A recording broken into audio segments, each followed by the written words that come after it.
आज हम बीए पाठ तृतीय के प्रथम प्रश्न पत्र जो कि सामाजिक विचारक है उसमें कार्ल मार्क्स के विचारों का अध्ययन कराएंगे।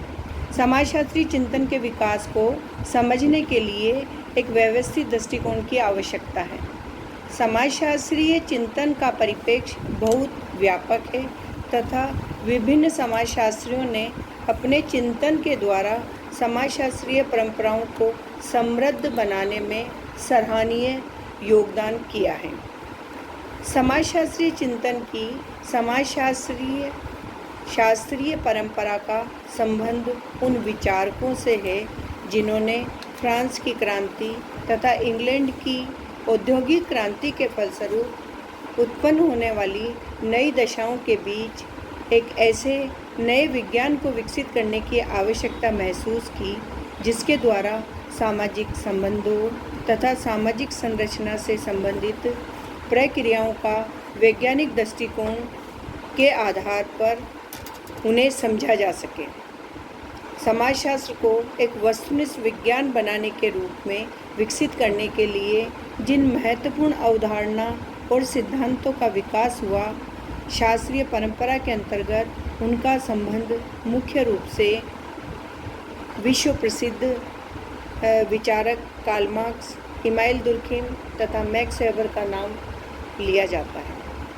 कार्ल मार्क्स के बारे में आप लोग सभी जानते हैं कि कार्ल मार्क्स को समाजशास्त्र, राजनीतिक शास्त्र, इतिहास और अर्थशास्त्र में इनका अध्ययन किया जाता है। आप इनके विचारों से रूबरू पहले भी हो चुके होंगे।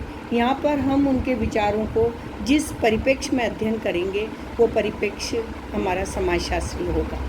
कार्ल मार्क्स आर्थिक, दार्शनिक, राजनीतिक, सामाजिक विचारों के इतिहास में महान विचारक हैं जिन्हें साम्यवाद के जनक के रूप में देखा जाता है। उन्होंने संपूर्ण विश्व के लिए एक ऐसी क्रांतिकारी विचारधारा दी कि उन्हें अंतर्राष्ट्रीय सर्वहारा वर्ग के महान शिक्षक और नेता के रूप में देखा जाने लगा।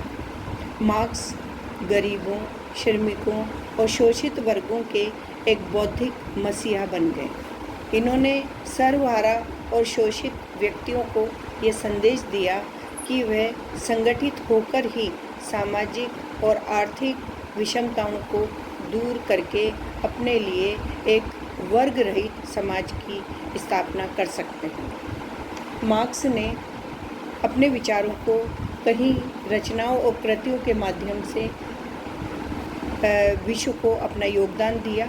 मार्क्स की कुछ प्रमुख कृतियाँ हैं जिसमें द होली फैमिली, जिसका प्रकाशन 1845 में हुआ, कम्युनिस्ट घोषणा पत्र जो 1848 में प्रकाशित हुई, दास कैपिटल का प्रथम खंड मार्क्स ने 1867 में प्रकाशित किया और बाकी के 2 खंड बाद में प्रकाशित किए गए।